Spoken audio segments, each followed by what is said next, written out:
Hi there, everybody. My name is Mike Mangini, and this is International Drum Month. This fabulous event is sponsored by Long and McQuaid, the help of Zildjian cymbals and pearl drums, and Vader wicked piston drumsticks. So the way this will go is I am going to demonstrate this lovely drum set. I have lots of camera angles because, I'm on stage. People don't get a chance to actually see what's going on back here, to find out how it works, because there's so much cool gear and so many things. I play everything that I'm playing for a reason, and it's arranged very uniquely, but this is a tremendous chance to share it. And I'm happy to do that, especially because it's such a big month for us drummers. It makes us feel well. Also, I'm going to play a little bit soon, and I'm going to open up for questions because that's what seems to make people happy. You get entertained. I answer whatever questions you want, and, you get deals. That's the other thing, and there's plenty to talk about with that because that's part of it. It's a win-win-win-win. You guys save money if you want. You get some free information. You ask me stuff. You get entertained a little bit, and, that's how it's going to go. And what will happen is they'll filter some questions or send a couple on through the chat, and then I'll check them out, and we'll just begin. That's all there is to it. So let me play a little bit. So I see something already. Hold on.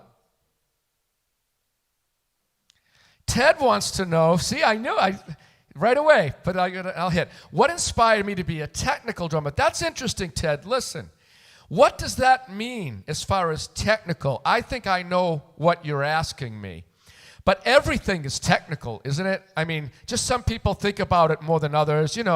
Some have a little more talent with something, some don't, but then some work harder and can do more. So there's this requirement to define what that means, but I know what you mean. I can answer your question. Just look at this kit, okay? It's like a pile of beauty as far as orchestration and sounds. Listen.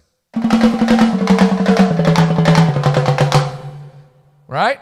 Then I got this bad Larry snare drum here, and I can turn it off, and it acts like a high drum. Point being, the point, there's a full range of sounds, Ted, so being trained as an orchestral musician, that inspired me to want to learn how to, figure things out and know how to make my hands and feet get these ideas out. You have to pay attention.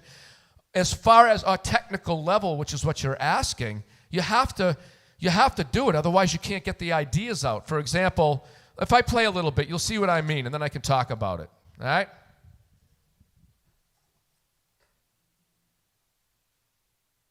Okay.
was quick.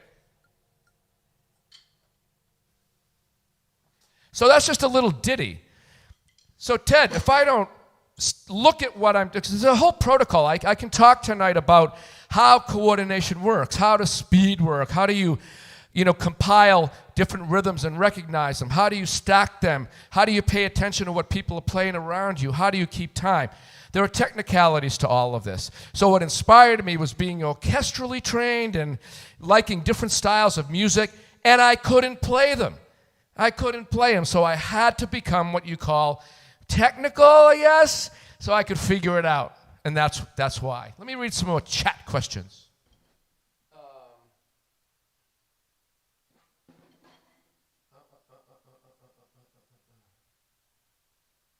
All right. So check it out. I'm going to hit a bunch of these. This is going to be fun. The warm-up routine, well, what are you trying to warm up? What are you trying to warm up? You're trying to warm up the muscle. So my hands, I'm going to switch the cameras, and now watch.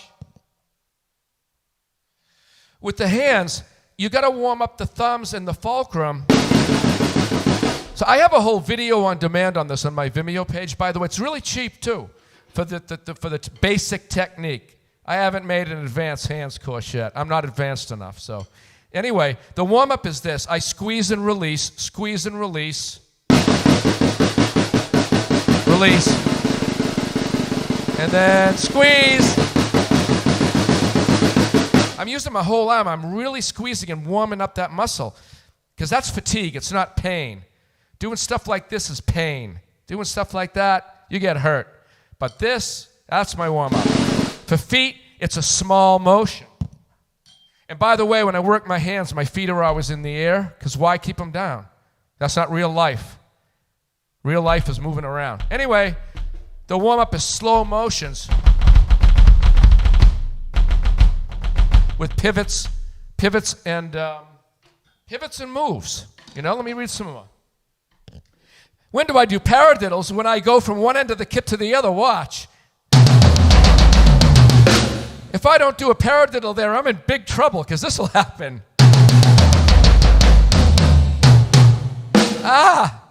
Not good. No. So the paradiddle comes in just amazingly handy. And that's a paradiddle, or inverted. So I'm using them everywhere. They're the best.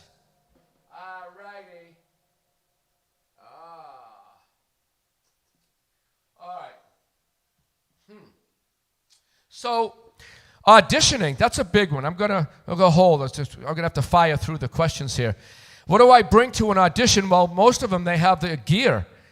And so, back to Ted's original question about being technical, I suppose, although, again, everything's technical, my body has to be ready to adjust. The Dream Theater audition, I never played that drum set before. No way. Stuff was never there. I've never put the rides up that high. I never, had octobans, the cannon drums, Pearl's cannon drums. They were like under a cymbal. So you just adjust. But I would probably bring less because I don't know. It depends on the band. I'd say what you're most comfortable with is what you bring to an audition. But bring extra headphones. Bring pencils. Bring paper. Bring sheet music. Bring notes for songs that, they might not ask you, but they might. Bring notes on the history. Just bring things that would help you be ready for anything. You write down what could possibly happen here. So as far as bringing equipment to an audition, you might want to bring an extra pedal or an extra something or other in case whatever you have breaks. Okay. Tony. Oh, by the way, that was Adam Skins. That's that question. That's a funny name. It must be your email. Tony, how important to explore various genres? Well, Tony, this is amazing. Now look I got a lot of gear here, right? Or at least it looks like a lot of gear. So with the genres, it's important because you get dynamics. In other words, if I play a drum fill in Latin style, but I strike the drums rock style, it doesn't work. But I could strike the drums with the same fill with a different genre approach and touch, and it's going to work. Listen to this.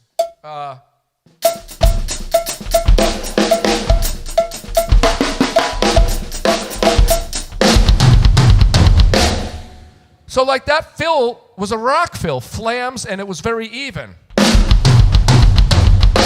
But if I play the same figure with the stick tip, listen to the sound. It's lots of Horacio's here right away. So it's like, here.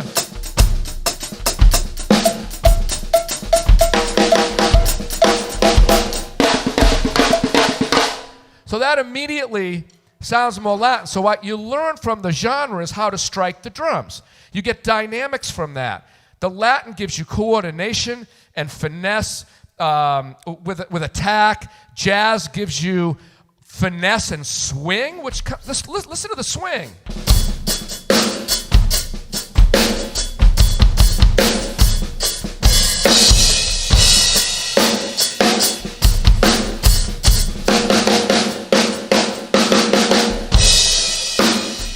I mean, that sounds like Bonham would play straight and then do a swingy fill, you know. You know, he's not playing it's shagging the ba. It's swinging, man. You get dynamics and feel from these styles. Let me read some more questions. This is outrageously fun. I want to pay next time to do this. I'm paying with blood, though. They're paying me in blood. Don't worry. This is. Never mind. All right, 2112 Snow Dogs. 2112 Snow Dogs. How do I make fast beats groove? Man, well, I guess it's dynamics, you know, and not filling up all the notes. I mean, you can't. How's this going to groove? You know, I mean, it is a groove. It is a groove. We should define that. But what kind of groove? I think with fast playing, it's a matter of dialing it in and out, you know, just using it at times. Like, in other words, here's a really fast grouping of notes that I would hope sounds pretty good as a groove, but it's still fast. 1, 2, 1, 2, 3, Oops.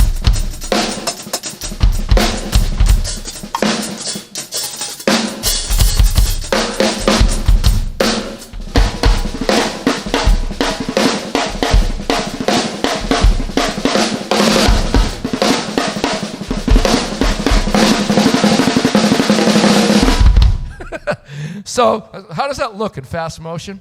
So I think it's a matter of the dynamics to make the fast stuff work. Let me just saw through this. This is cool. Do I recommend an electric kit? Well, yeah, because the pads keep you from getting your neighbors to throw rocks through your window or something. You know, and Pearl's got the Mimic out. I still love the True Track pads. I have a True Track pad practice kit that I actually do a lot of my actual practicing on, because there's no sense in ruining all these beautiful Remo heads, right? So I just practice on the pads, and it's really, really cool. But let me get to some more. Hold on.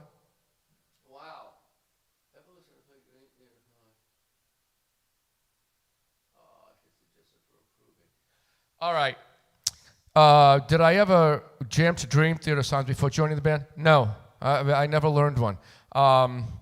I had, what did I have? Now, a student of mine played me Images when it came out. That was great. I was impressed. But I didn't, learn anything. I was in bands, you know what I mean? I don't learn a lot of songs of bands I'm not in until I'm in them. But favorite song, I don't have one with the DT. I mean, Pale Blue Dot's the most recent one.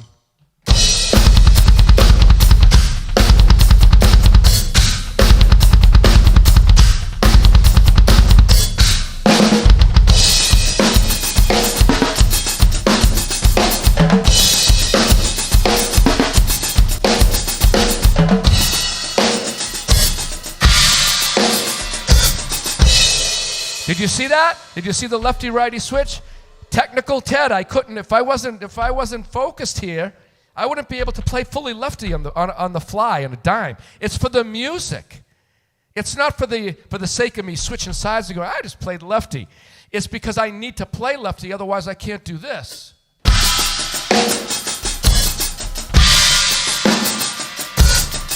I wouldn't even be able to do that. So, improving the weaker hand, that would be Terry Brown. Terry Brown was an early producer for Rush, right? All those early records. Okay, so improving the weak hand means strengthening the fulcrum. Strengthening the fulcrum means squeezing the stick. Squeezing the stick means making a buzz sound. So I do a combination with the weak hand of really fatiguing that hand. And then also, 3 in a row is really good for the weak hand. Like if that's my left hand, you can work wrist and a little bit of fingers, like this. That really fatigues in here. Oh my gosh, that fatigues me right now. Yeah.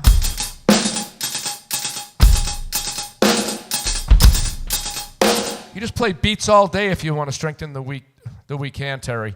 Really, just keep 3 in a row going. It'll fatigue you quickly.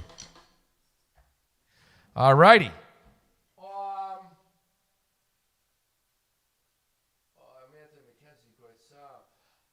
But Mike, these are Beta 98s on the toms. Donald Sturgeon, McKenzie. Yeah. Thank you for the compliment on the sound. By the way, I'll just tell you, the drums are a Masterworks blend. Birch has been a favorite of mine because it reacts on different surfaces the same way. Maple's really projects, and mahogany is really warm. So I typically get mahogany on my outer shell. It's like putting the drum in a blanket. It cuts the overtones and everything. I'm serious. Because that's why all my kits have this real tight, nice sound, because most of them are wrapped in mahogany on the outside. The latest kits with Dream Theater are maple. Those are largely, maple shells to project on stage, and those are pretty amazing. And there's some mahogany mixed in too. And again, the mahogany's purpose for me is to wrap them, but that's why they sound like that. And these are, by the way, Shure Beta 98s. Just a simple Beta 52 on an IKEA pillow in the kick drum. That's the key for the kick drum sound. Is you have to get the pillows from your favorite pillow place. All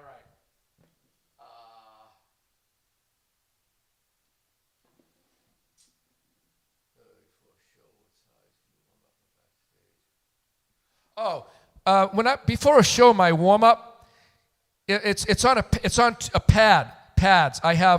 I have a double pedal that goes onto a rubber pad. I also have these Roland KT10 pedals to warm up on. Hold on. See them? So for some travel gigs, all I have is 2 of these. They don't make that sound, but I have 2 of those, and then 2 hand pads. 1 hand pad. So it's either a double pedal on a single pad in the middle, or Roland with another, again, a single, like BT10 pads. They're tiny little pads. That's all. But again, my warm-up is the thumb muscle. I might warm up for a show only doing this to get, I'm sorry, I got the overhead cam on. Here we go. So yeah, I don't have a drum kit to warm up on. That's too much work. All right. My number 1 tip, let me see who this is. It's for Grant. Oh my. My number 1 tip for learning songs quickly is to write an outline of them. In other words, if you are driving to a new place, this day and age, you take your phone and look at the GPS. In fact, you probably can't live without the GPS. But in the old days, for old school people like me, you got a map. And what you would do is actually write down a picture. So learning songs is about a map. It's like, okay, intro, riff, music, and then verse, chorus, post-chorus. Then you got verse, pre-chorus, chorus. Then you have middle section, solo section, so you can see it in grids. So the answer to your question about learning songs quickly is making a map. and seeing rows and columns. Well, how many verses are there? How many choruses are there? You get a quick picture of it because your brain can absorb that. And you can have that picture in your mind when you're on stage. I used to write, just learning cover songs and playing gigs. I'd have to learn 50 songs. I can't learn 50 songs. Are you kidding me? But I would write them on little squares and post them on the drums, on the back of amplifiers, hang, on the side of the floor tom. And I'd take a look at the outline and be able to at least get through the song. Ted Ballas, do you have any advice for practicing rudiments? They're so boring. Ted, what kind of comment is that? You're telling the truth. You're darn right they're boring. So what I do is, and let's say it's hand rudiments. The thing is, Ted, don't let your feet do nothing. Yes, I'm answering a question on hand rudiments, but why would you do this? Why would you just let your feet like that? That's not real drums. If you practice on a pad with hands and your feet are doing nothing, what do you think's going to happen when you get to the drum kit? What are you going to do with your feet? Your brain's going to go, uh-oh, I got to pick it up, put it on the pedal. It's all these extra motions. You lose your balance. You lose your mind. And all of a sudden your hands, all those rudiments you practice, your hands don't work because your brain's too busy worried about tying your feet in. So get those feet, those heels, get those bad Larrys off the ground, those Air Jordans. Bring them up. And when you practice the rudiments, the best thing to do, I think, is count to a very large number. Count to 10 doing double strokes and stop on the 10th. Like 1, 2, 3, 4, 5, 6, 7, 8, 9, 10. 1, 2, 3, 4, 5, 6, 7, 8, 9, 10. Because if you work your way down, Ted, and just count to 9, 1, 2, 3, 4, 5, 6, 7, 8, 9. 1, 2, 3, 4, 5, 6, 7, 8, 9. Then 8. Then 7. And, switch hands. 1, 2, 4, 5, 6, 7. Or 1, 2, 3, 4, 5, 6, 7. 1, 2, 3, 4, 5, 6, 7. Then 6.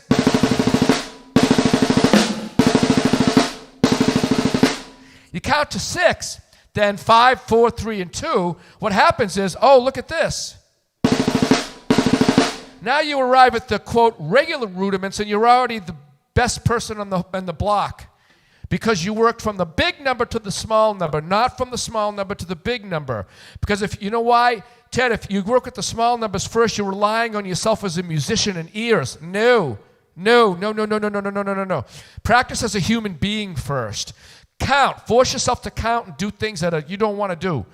Count to the big numbers. Why? Because you can't feel it. How are you supposed to feel 10? You got to count it. So if you count the big numbers and work your way down, you're going to have all those normal rudiments. You won't even have to learn them. Trust me, I taught this for 10 years at Berklee. I finished the whole 3-month semester inside of 25 minutes going, this is how you do it. All the rudiments we're supposed to do for 3 months, like the 20 minutes, like there it is. So work from the top number to the small, and no, not everybody could play them all, and no, they didn't have all the divisions and the radama-diddly doodles and everything memorized, but their hands were able to do them. All right. Oh, what a question. Kevin Dugan, you have a sense of humor. Where are you? I'll have to meet up at Shoeless Joe's with all your buddies and have an ice-cold Canadian beer, huh? All right, what was my inspiration for the Hamster tubes? For everybody watching, these cannon drums here up on top, cannon toms. You can only see the...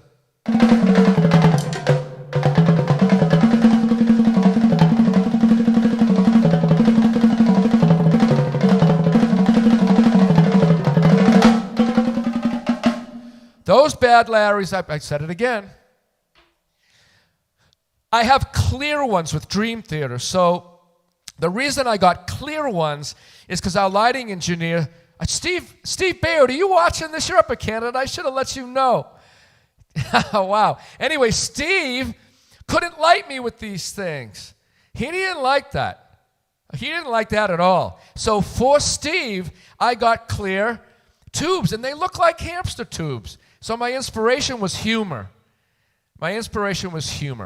So that's where it came from, and that's the reason I used the clear cannon toms up top so that the light would come through. Whoa, wow. Extreme Canuck. What was my favorite song with Extreme? Good Lord. Well, I mean, I was a part of the writing process in Leave Me Alone, and I don't want to say my favorite song was the one I had a writing credit on. That sounds bad. But the reason why I loved playing it when we did, which wasn't often, is because of the opening of the hi-hats. Watch my feet. I know it sounds simple, but watch this. 1, 2, 1, 2, 3, 4.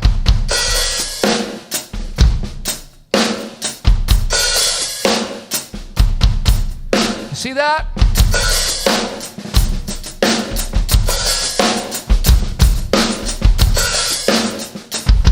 You know what I mean? It's not easy to do that, and it's grooves, but that was a I like that moment. But I got to be honest with you. I love playing the solo section and get the funk out because, you know, when Nuno solos, he tells a story with the solo, and I used to always pick. He would always do some devastatingly outrageous line in the middle of the melody and things like that, and I used to love to play along with him just for a moment. Also, Play With Me was great because the two of us would fly. Our feet, my feet were going at 235 beats a minute. I didn't even know I could do that back then. And his right hand's going, brrr, so that was fun. Also, there were moves off a Punchline and some of the tunes I wasn't on where Badger and I would hook up. And I loved to play, just catching a couple of bass riffs, do-do-do-do-do-do-do-do, and catching them on the toms, you know.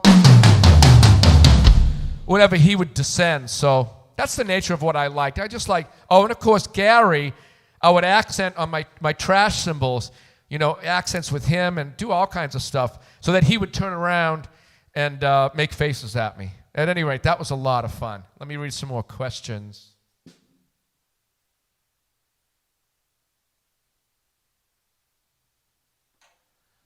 Should you take a chance playing for an audience? Bro, gee. You know what? I got traumatized at a young age being forced to play in front of people. Don't let anybody force you to do that. But if you want to, it's a good test because what happens is all these things you practice, you think you're doing, you know, the right thing in practice, but then you get on a stage and they don't work, which teaches you one thing. And here it is. Bro, gee, the answer is be at home and imagine yourself in front of people. That's how you learn to do it. Before I auditioned for Dream Theater, and 60 auditions I've done or something, 50-something, it's a lot. I would, when I started to, you know, have all my string of victories, I would picture myself in the environment. It changes your electrochemical stimulation. It changes who and what you are. Not what you are. It kind of changes who you are because you become a new person, a different person by, projecting yourself into this environment. You act differently. You practice differently when you put yourself mentally in an environment. You don't even have to be in it. In the 70s, the Russian Olympic team they found out that a muscle did not know the difference between an imagined motion and an actual motion. And so they would train their athletes to imagine themselves succeeding. And guess who won most of the gold medals? So there you go. Picture yourself in the environment.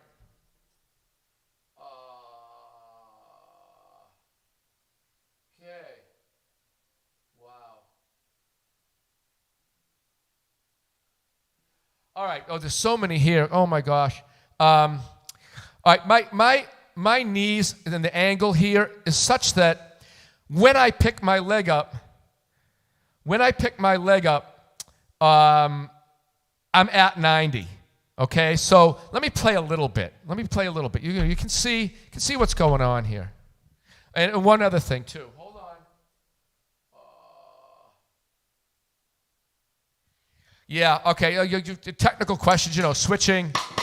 Rim clicks, regular hits. You got to think about your body. For the answers to all these questions, you know, my mind is in a state. I'm in a state of paying attention. So watch me try to pay attention.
There's a little ditty. All right, anyway, that's a little ditty, but so the angle of my legs is such that, I lift my leg up with a calf motion, and I feel the psoas muscle here, and the hip flexor. When I'm moving laterally, I feel the adductors inside the thigh, way up in the groin, and also in the top of the leg. So that 90 degree is pretty comfortable for me. Although with legs, it's good to practice this, just your heels. That's one of the most important motions. I never knew that. So anyway, the 90 to lifting and reaching 90 means that when I lift up, my knee's not hitting myself in the eye socket. I'm not like acute. Let me read some more questions.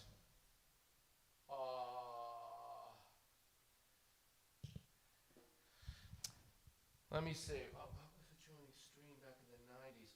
Oh, yeah. Oh, my gosh. Joining Extreme in the 90s with my rototoms. What's really interesting, I got to talk about this because it has a lot to do with why I have all this stuff. The rototoms were easy to place. And basically, I'm about 3 feet tall, so I can't have the drums way up high. I don't like that, and all in front of me and everything. So the rotors were easy to place. At any rate, and I sat low too, so I started to have to sit up around the 90 degrees when I started playing the drums. So what happened was, Remo gave me some drum kits to try, and when I hit the shells, they made me feel in here, which I liked more than the rotos. So later on, I was walking around a NAMM, and I walked in because the Remo drum thing wasn't working out fully with some things, whatever it was, logistics, business, whatever, wasn't happening. So I checked out all the drum companies. I walked into the Pearl booth, and I hit this 18-inch floor tom, and my stomach just, I don't know. It was just the right sound for me. So, when I joined Extreme with those rotos, it's funny because Nuno wanted me to play shell drums, and I know why, because they really shook a little more, and I used those. I used his drums to record on Punchline, but eventually then I stuck with the shells.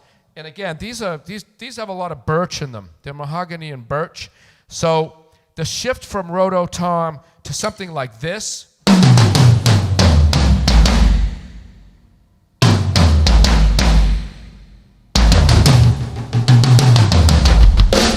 the shift to something like this was because I hit them and my rib cage shook and they went boom. And that's basically what it was. But joining Extreme with the rotos was weird. I mean, they were very kind to let me use that because the sound really wasn't inherently extreme.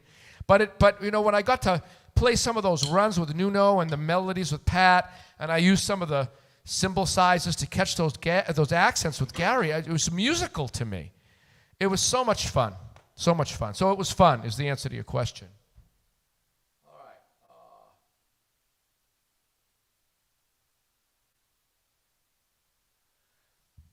How do I come out the grooves, like illumination theory? There's more stuff here on that question. Let me answer that question in general. I come up with ideas from eyesight.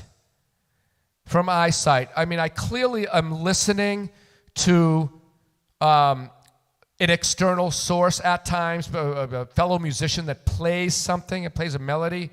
But I kind of look at the drums and it helps me decide what tones to hit. In other words, oh my gosh, let's say it's a big triplet bass drum beat like.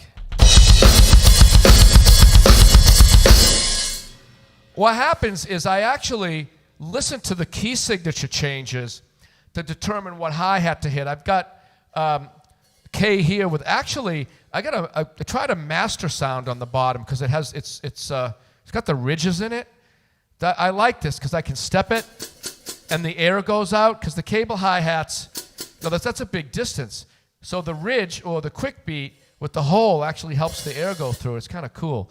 Anyway, I determined the tone, like this is a brighter side, this is a darker side. So let's just say, triplet beat, and it's like anything from illumination theory, like someone was asking. Well, it depends on what notes are being hit. Is it low? I'm over here,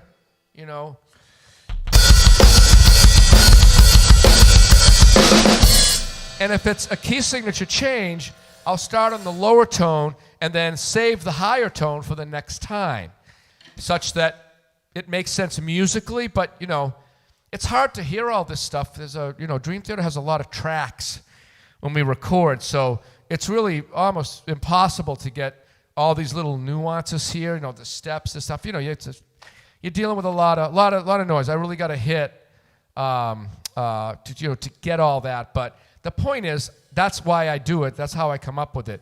It's the tones. I see shapes. The other thing in illumination theory,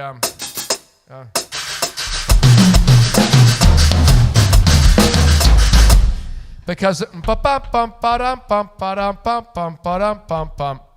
I wanted to keep the 3 going, And that's hard. It's hard because my left side has to play in one, hold the beat down, while the right side does this linear pattern following the Jordan's melody that he wrote.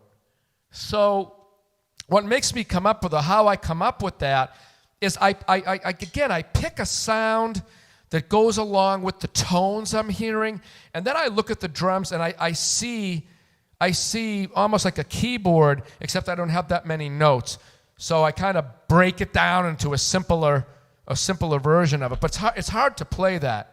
That's not necessarily something you pop out of your mother being able to do. You got to work really hard. All right, some more questions. 2 or 3 of my favorite drummers. I can't. When I get asked that question, who asked that?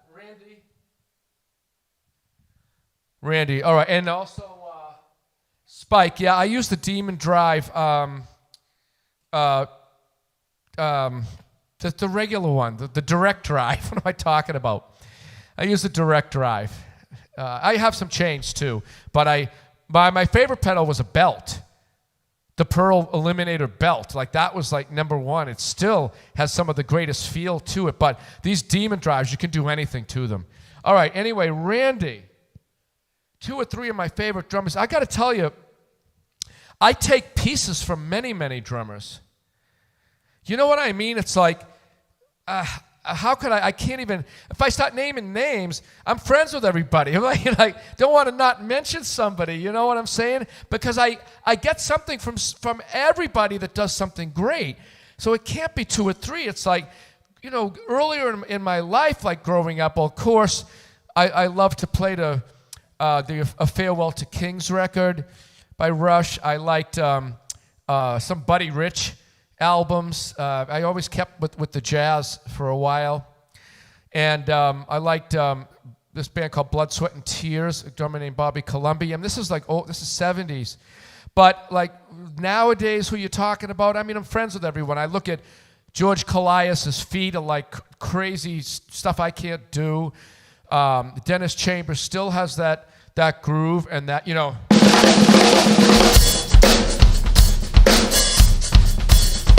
that funk and, just killing, playing. Horacio's my favorite. He's got so much swing. He's not playing that clave like a machine,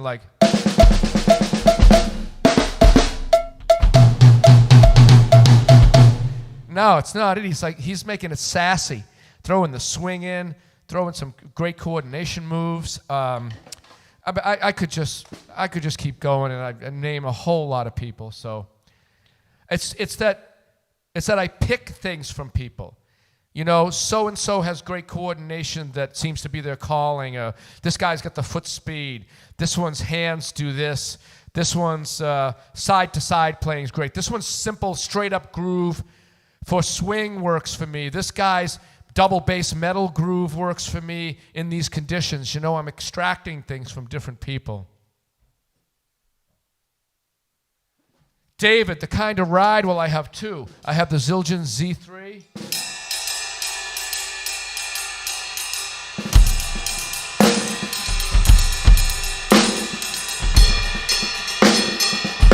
over here,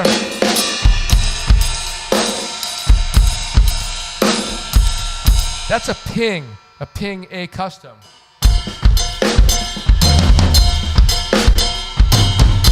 You know, and they both work for rock and progressive rock.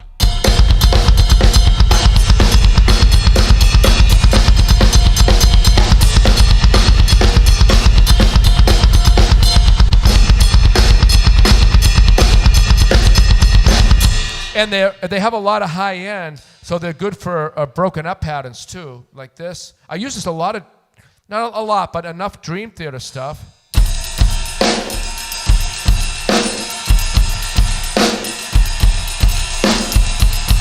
I think I did a double ride pattern in Surrender to Reason for the self-titled, and on Distance Over Time I used it in a couple of places too. Yeah, and when I play some of the older material, I might play half the song lefty and half the song righty. Just, you know, again, for key signature changes. I know it's not in the old parts. I know that there was only one ride cymbal being used, but I like to switch it. It keeps me engaged. I'm working on my body. It's fun. And, you know, with the key, again, the key signature changes, I might change the ride cymbal. But it's a Ping A custom and a Z3 rock ride. And by the way, I'm thinking any of the stuff I'm playing, you guys get deals on, I'm pretty sure. And I might have to call upon the Peanut Gallery to help me with that one. Does anyone want to chime in? All right. Fantastic Matt, who I have to thank a whole bunch, is going to paste the flyer in the chat. But you can save a bunch of money on stuff. Let me go through what I'm playing. I realize there's just a ton of questions. But first of all, this is a Masterworks Pearl kit, okay? This is my signature size mini snare that you can order. You can't order the signature, but you can just get it in the size, for crying out loud. But and that you can turn it off. You know, any mini snare, you can just turn it off and it's a high tom. You know what I mean?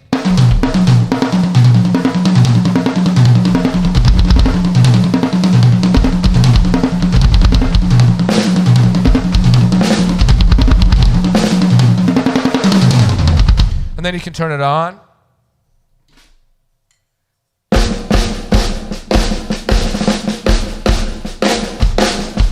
Bar stool.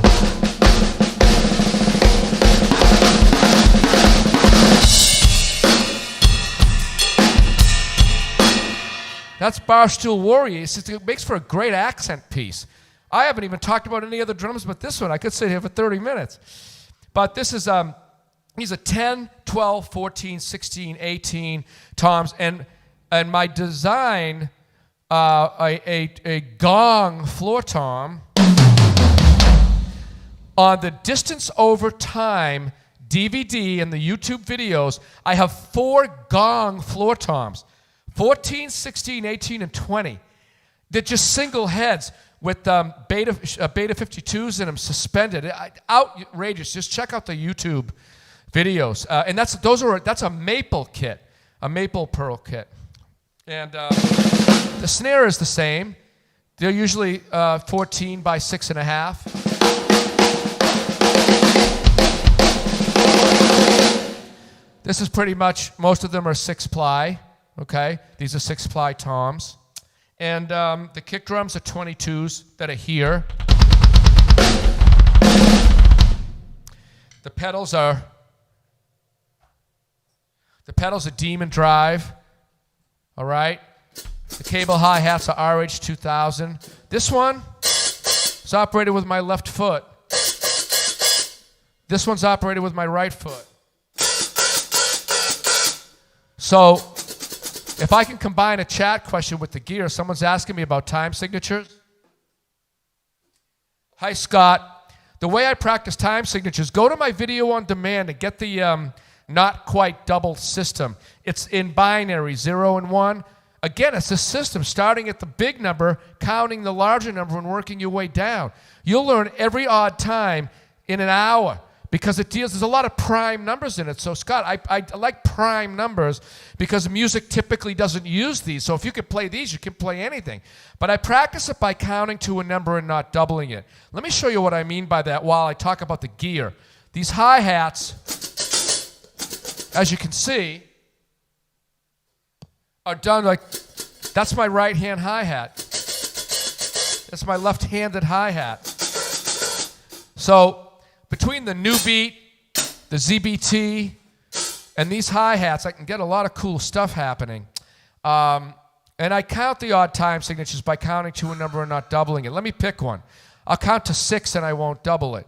1, 2, 3, and 4, and 5, and 6. 1, 2, 3, 4, 5, and 6. 1, 2, 3, 4, 5, 6. 1, 2, 4, 5, 6. 1, 2, 3, 4, 5, 6. 1, 2, 3, 4, 5, 6. 1, 2, 4, 5, 6. 1, 2, 3, 4, 5, 6. 1, 3, and 4, and 5, and 6. 1, and 2, and 3, and 4, and 5, and 6. 1, and 2, 3, and 4, and 5, and 6. 1, and 2, and 3, and 4, and 5, and 6. 1.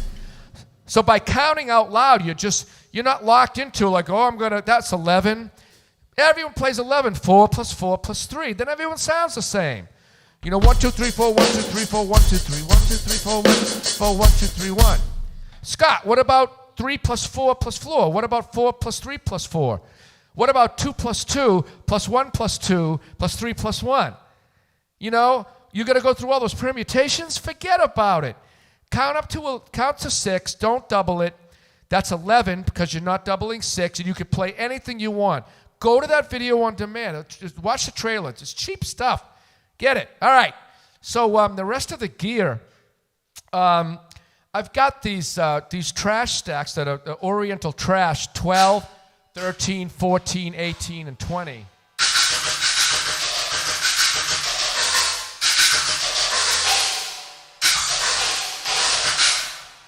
It's just meant for orchestration, like the music for my solo record that might get heard by next year or 2037.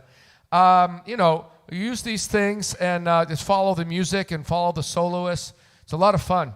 And of course I use them in Dream Theater. But again, it's like it's a little system for me, orchestration. So I got the Zildjian Orientals, an array of hi-hats, A custom crashes, medium, so they're thicker, they make a big crash. I don't want my crash cymbals going. I'm fighting, huge guitar, huge keyboard sounds, loud, a PA system, loud, big sounds. So I need the thick cymbals. And then, I don't know here. There's so much stuff I can't remember. At any rate, with the gear, do check out what I have, because if you get it from Long and McQuaid, they'll make you a deal. You save some loot. Again, whatever, all the companies I'm playing, and that's always fun. Save yourself some money. All right.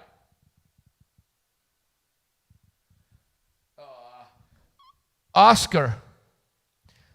Tricks for coming up with creative drum fills.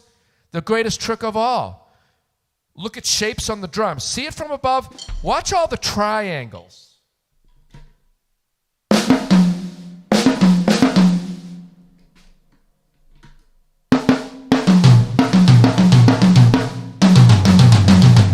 This one here, that would be a scalene triangle, wouldn't it? That's a fun name, scalene. What was the drum clinic about? Scalene triangles. That's wild. Rhombus is another good name too. That would be this. Anyway, but you come up with the shapes. The rhombus helps me keep time while I'm counting in 11. So I'll count in 11, but use the rhombus to keep track of my four pattern. Watch. 1, 2, and 3, and 4, and 5, and 6. 1, 2, 3, 4, 5, 6. 2, 3, 4, 5, 6. 1, 2, 3, 4, 5, 6. 1, 2.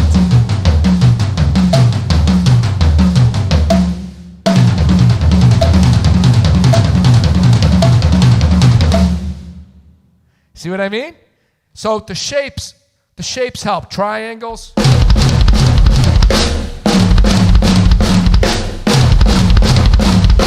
That's out of Pale Blue Dot. That was in pale blue dot. The figure was dot, dot, dot, dot, dot, dot. So I put five in the space of each of those three. So I use shapes. The best way to play, using the heel tone method, Brendan, yeah, you know this one. If you're going to use that, the best way to do it, you've really got to feel the lower leg engaged, like almost like practicing separate motions, you know.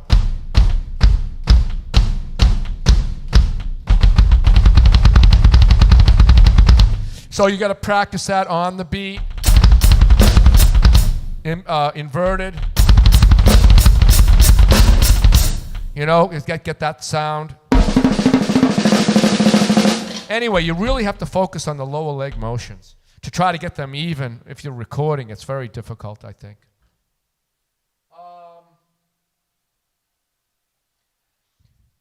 Wow, what a question. Rodolfo, how do you improve your groove? You subdivide time with your voice. Watch, listen. The space is the important part here, okay? The space. So, chugga ticka chugga ticka chugga ticka chugga ticka chugga. You slow it down. Ticka chugga ticka chugga ticka chugga ticka ticka.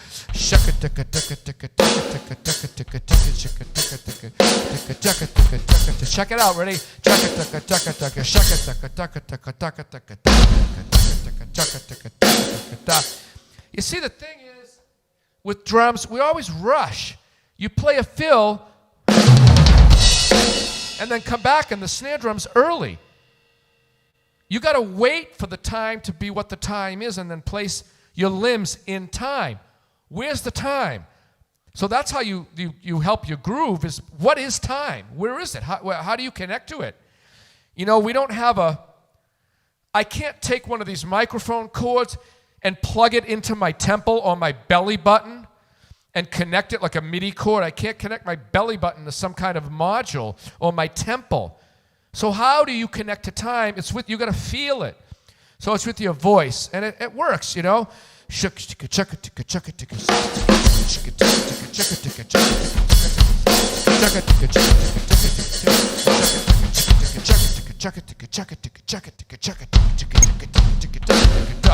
That is confidence. That's confidence. How do you know? Because confidence isn't something that's, I'm going to guess, I wonder what's going on. You got to be sure. How are you sure? You feel it and you can hear it. So you got two senses.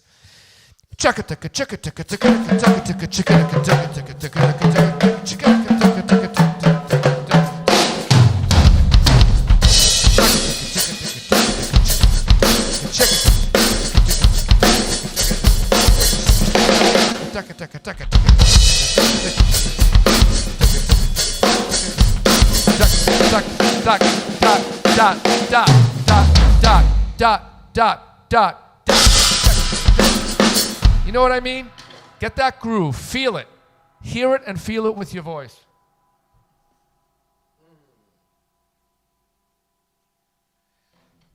Sarah, hi Sarah. What cymbals would I suggest to round out the kit after the initial crash and ride? You know, hi-hats are fun, and it's fun to say the word, but having two hi-hats, look at the fun stuff you can do. First of all, you know, it's a lot of work to learn to get your balance. To get your balance strengthened to step on this pedal. So you don't want to lift up like this. You want to lift up from the calf and feel the upper leg here, you know. But having a couple hi-hats, listen, you can do cool stuff. I'll only use two, but you can open one while you hit a closed one, like.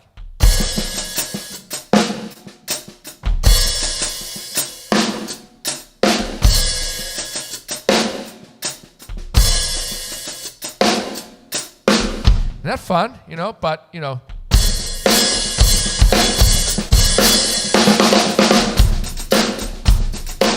You can keep time on the closed one, and also add the step hi-hat for accents and fun.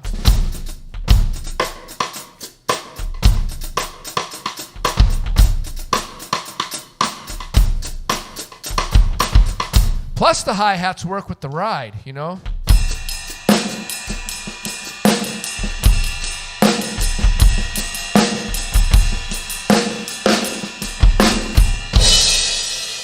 Of course, you got to have your crash. All right. Wow, a question about drum parts and being musical and articulate. Again, I use my eyes for a lot of things. I mean, you know, the sense of hearing is really interesting because that's how we're musicians, we hear. But to actually play, you know, the sense of hearing doesn't work to learn anything complex like polyrhythms. It doesn't work because you're trying to listen to one thing and then listen to something else. A human being can't do that. So you've got to rely on another sense. So my eyes help me to be articulate because I'm paying attention to the finesse, the stick tip and where it's hitting, you know?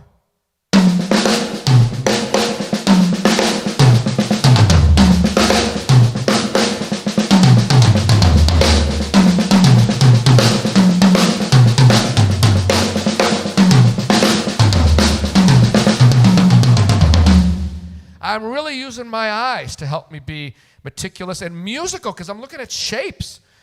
If the shape makes sense, the music makes sense, you know? These three drums.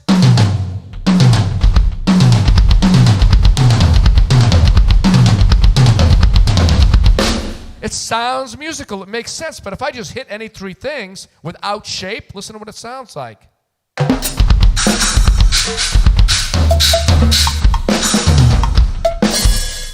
Can you imagine if someone tuned into this broadcast right now and that's what they heard? Outrageous. Outrageous. So, all righty. Yeah. I like to answer questions. I'll do a little bit of playing, but all right. Anyway. Does adding more pieces include creativity?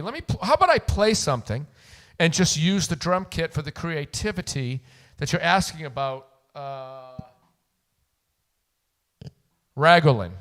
I'm not sure how to pronounce it. I think that's it. But anyway, yeah, check it out.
So, that mic was on.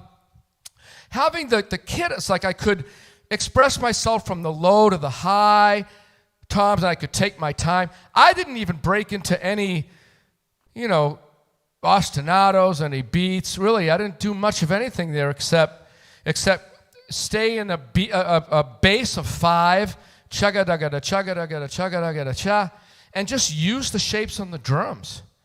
That's basically all that was, I could play with that all day and polyrhythmic stuff and crazy wildness, But to your question, having the spectrum of sound, it gives me some ideas. And I could have played that whole thing. Well, watch. I'll play something similar and just use the trash stacks.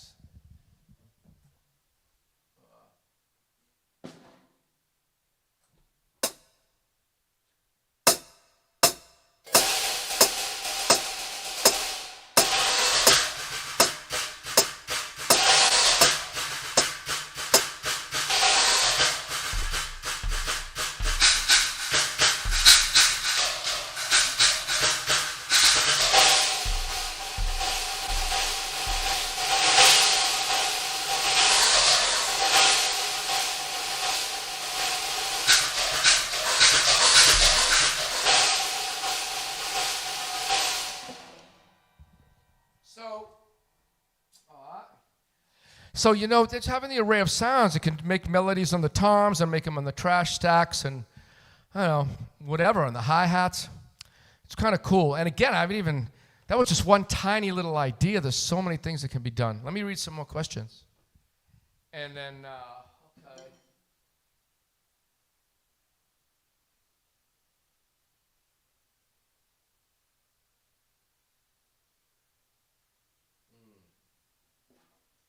Let me ask, there's 2 different types of questions here.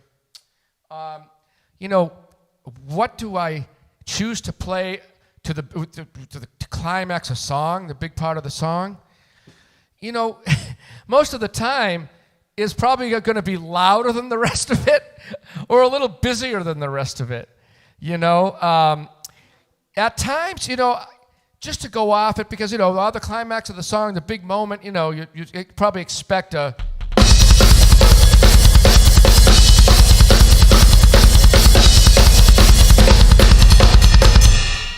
double bass thing, depending on the style, of course, or a lot of crash cymbals for the climax,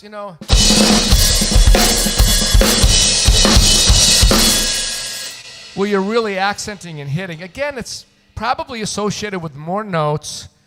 It's probably louder than the other parts of the song. So I just think about dynamics and the amount of notes. And it's an interesting question because that means I might save those notes for that part of the song, and earlier in the song, play a lot simpler just to wait for it, just to make sure that part of the song that's supposed to be the biggest is the biggest. What else was there? Oh, my grip. Well, Terry. Pretty much, there's so much. I found that the teaching and communicating, that it's better to say what not to do than what to do. People have slightly different builds, although we're all the same. The fingers work the same and the whole bit. So the same rules apply. It's like, I don't know, physics laws in the universe. No matter where you are, it's just going to be the same everywhere. No, you can't. Your opinion doesn't matter. It's the same. Period. But with drum technique, we have flexibility from person to person, but it still works the same. So my grip is based on allowing the bigger muscles to absorb what makes me faster and stronger, like flexing. It's all about flexing or not. Whoever said, relax when you play relax. Well, the stick's going to fall out, so you can't be that relaxed.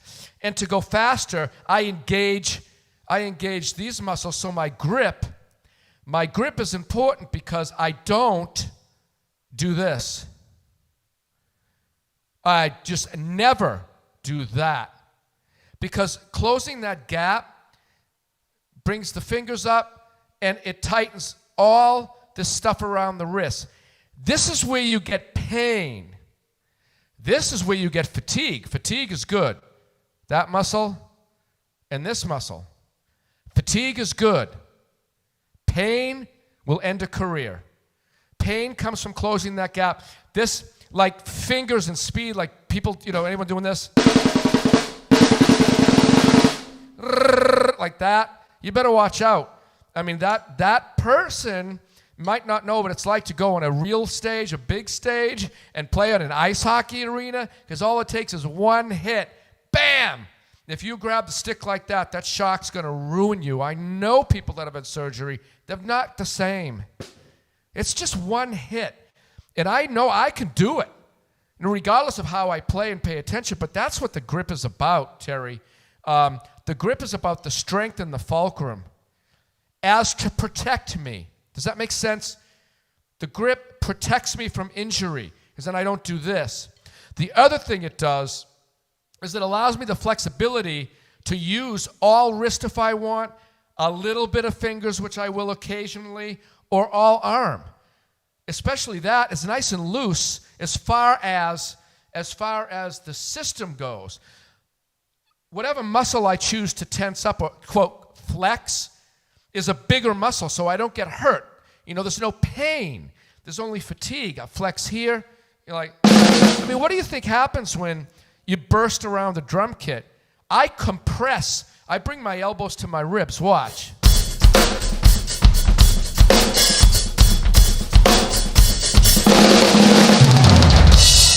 You know what I mean? So I'm like, I bring my elbows in and flex out here and under here, but because this grip requires strength, the thumb muscle, it's like a shock absorber. So to be intrigued with it, yeah. By the way, I have a technique video on demand. It's cheap. It's Vimeo.com, Mike Mangini. Anyway, I go through just basic body, hand, and foot technique. That's it. It's not an elaborate course, but it tells the truth on how not to get hurt. So that's what it is, Terry. Okay, it's that grip. And some nights when I'm nervous, well, I'll wear gloves. That way, when the stick slides here, I would rather let go of the stick than grab it like this. I would rather let go of the stick than do this, because one hit like this, see you later, you could really get hurt. All right. So I'll take, a number of questions here. Maybe there's some type of thing I can play for people.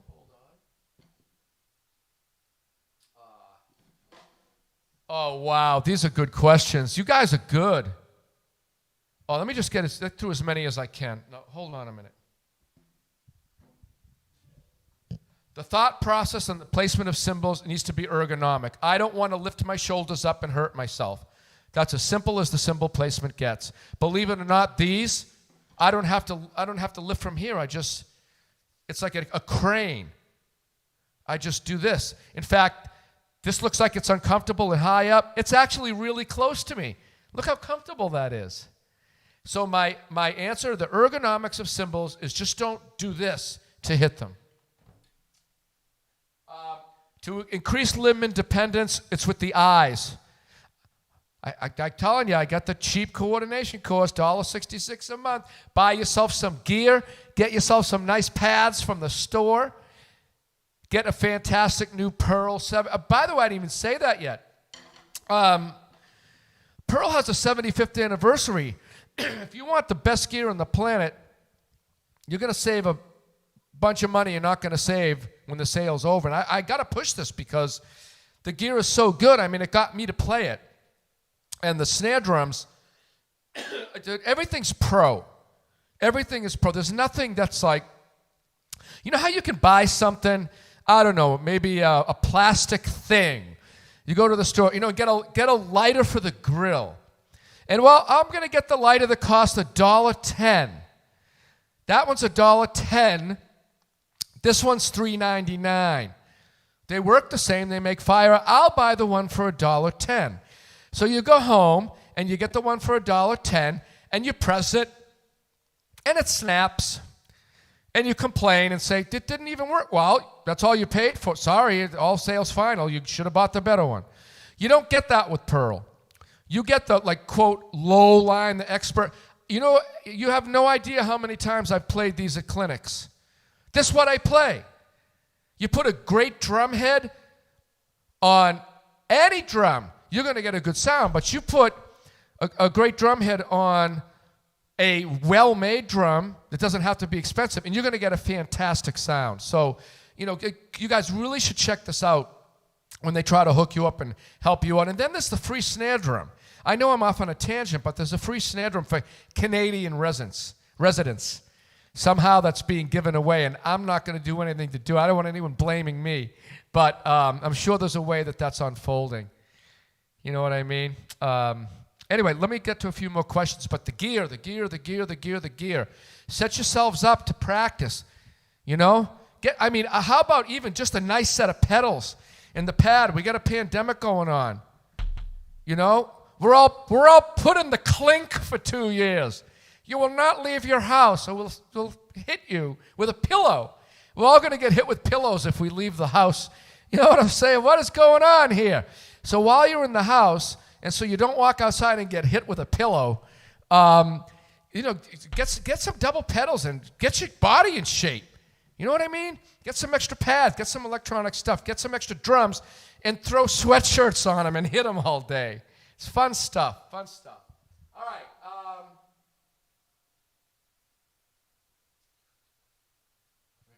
Wow, do I tune the toms just above wrinkles? No. I used to. But I find that tuning them up a little more just makes for such a bigger sound. Actually, tuning them up higher than I want to is an interesting sound. I mean, that's a good sound to have, but they don't sound as quote, as good sometimes in a room versus recording. You have to understand what you're doing. Are you recording? Are you playing live? What's going on? If you're playing live, to tune the heads loosely, they don't project as much in some cases. But tuning them high, in some cases, you'll get overtones. You got to know how to tune the drums. Like a guitar harmonic.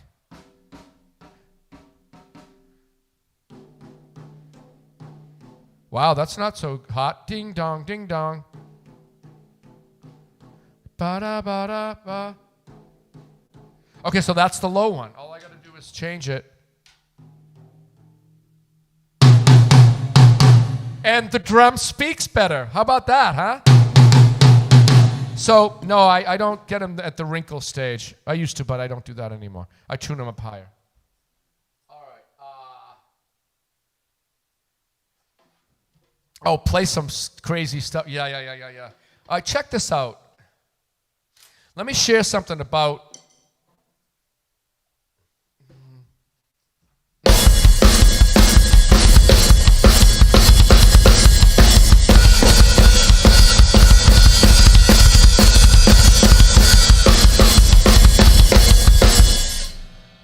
What I just played is a pseudo-representation of the instrumental section in Outcry by Dream Theater. I saw someone ask for that. The thing about that is crazy is why the pedals, for me, have to be even. They got to be ergonomically spaced for the most part because I'm playing righty with my hands, ba ba ba ba ba ba ba, and then lefty, but my feet are righty. And then sometimes like this, watch.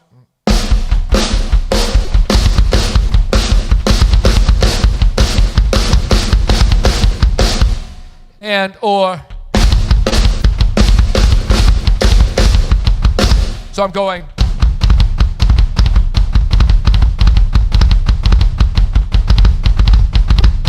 So I got to do like that Meshuggah bleed thing.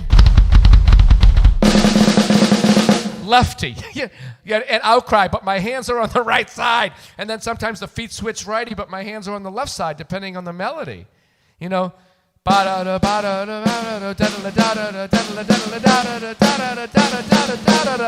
I'm going.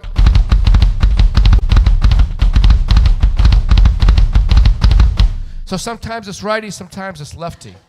That's what that is. And it's, it's tough, but I got to have the stuff. I got to feel balanced.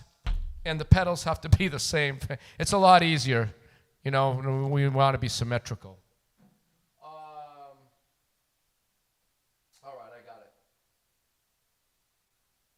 it. Oh, Demon Dance by now. I don't remember that. could hear the song in my head. It's had to be 15 years.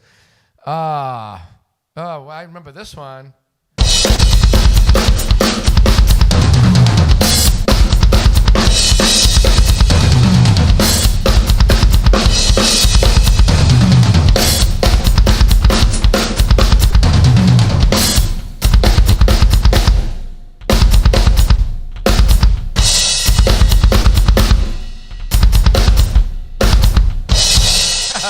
Brain dance.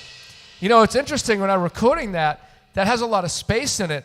The space is important. Like, you can't hear it, but I'm going. This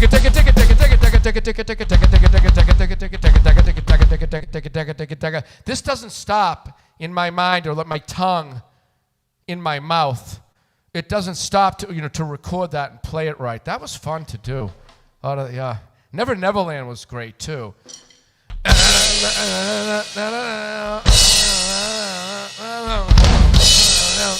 And then this one.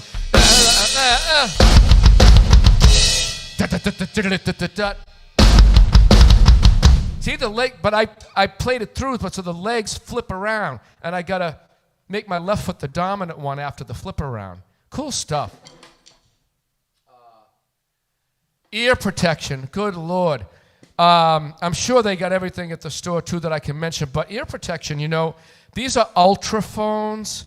They cut out 32 dB. Vic Firth makes them. So many companies make the hearing protection. I think the thing to do is just make sure that, interestingly enough, I wear glasses now all the time. Some of the glasses really can cause some pain in the head with some of these earphones. I know it's kind of off topic with the question, but where are they? Oh, I moved them. I wear safety goggles most of the time. One of the reasons is I don't want to break my expensive glasses. I don't want to ruin them hitting them with a stick. I'm not going to take them on stage. But the safety glasses now have diopters. You can get them at 3.0, 2.0, 2.25, and it's enough to see. But the plastic sides, they can at least mold. So when you put headphones on, it doesn't hurt your temples so much. But hearing protection, I like the clear putty. Clear putty, because what I do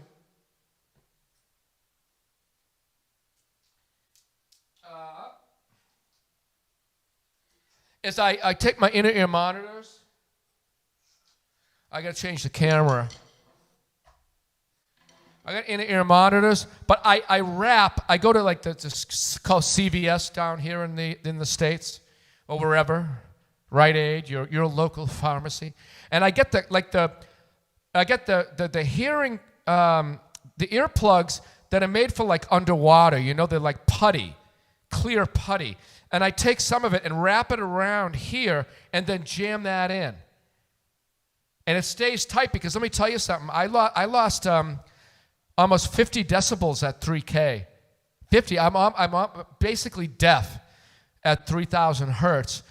And I had these old school when they came up because I had them so loud and because the sound gets in. And so you're playing twice as loud and I got a click going, gack, gack, gack, gack. I lost it. But I use the putty and then these things become the best ever because, then you don't have to worry about the whole headphone thing. But hearing protection, I like the putty.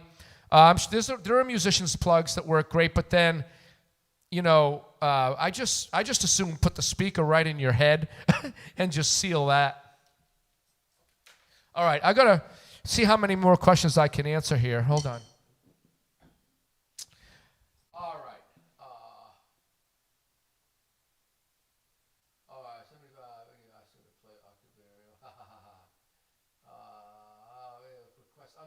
Okay.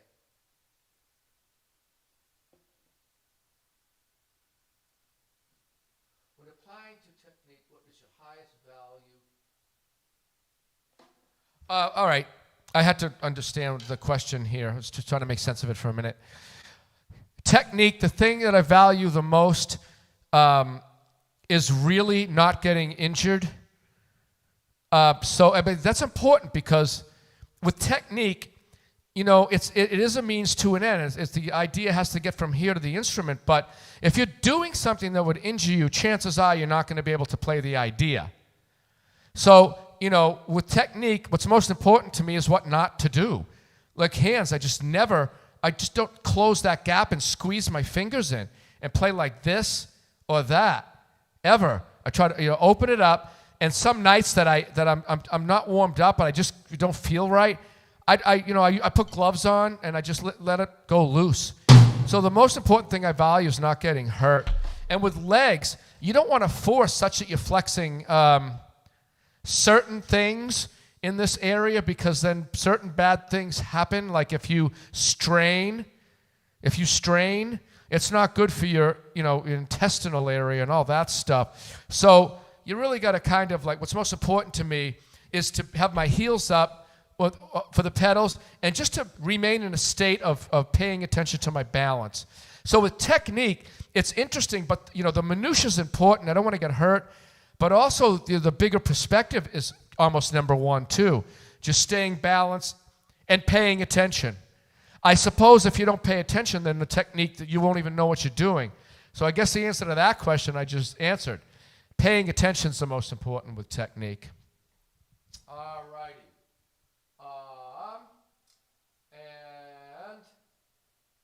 Okay. All right, I see. Oh, by the way, I know, by the way, people are asking for music and songs. The thing is, in this kind of a broadcast, we can't use any music, or because we already got like hit with a pillow for trying to do that, because I had put on some Dream Theater stuff, but we got flagged, and so that I have to apologize, but it's not any of our fault that I just can't project that out there. The way that this is being run, it doesn't fit within the protocol, so my apologies for that. So I'm going to close out a little bit, maybe another question here, I don't know, and then that's it. All right. I got to all these. Yeah.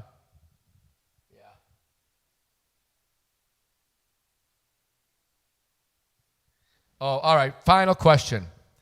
How did I approach the drum parts for the Dream Theater record that's about to come out?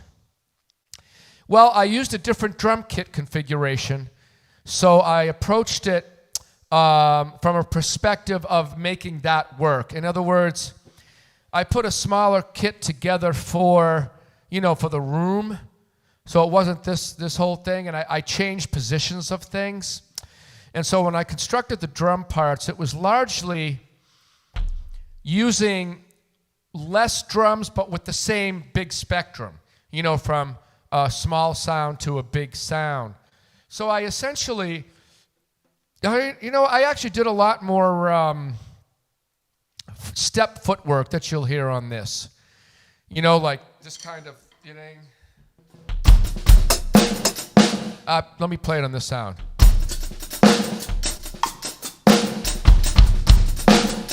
Like stepping. No, not that. That was a mistake. I didn't mean that one. My foot hit that pedal. At any rate, it's just a different configuration, so I approached it. All right, just less stuff, but I spent more time. Let's say instead of doing the bigger fill with 4, 7, 9. Let's say instead of a fill with 11 drums. I might use 3 drums and then 3 drums, and maybe put the snare in the middle instead of using all the toms. It's like some toms and then the snare thing and then some other toms. Like breaking it up instead of like the big run with all of the drums. So that's how I approached it. So closing out here, I do have to say, first of all, thank you to Long and McQuaid and to Grant and Peter from representing Pearl and all the companies. We got Ericsson. We have Grant. Your thing is just you. Who are you representing? Don't tell me the Montreal Canadiens, because then I'm going to have to leave. I forgot. All right, he's not going to answer. That's all right. But anyway, these guys are great fun. and they are delivering the gear to you. They're the guys behind the scenes making sure. That's what you have to know, is that they're behind the scenes making sure you guys get everything up there, including that. When's the snare drum giveaway? Can I get in on that somehow, Matt?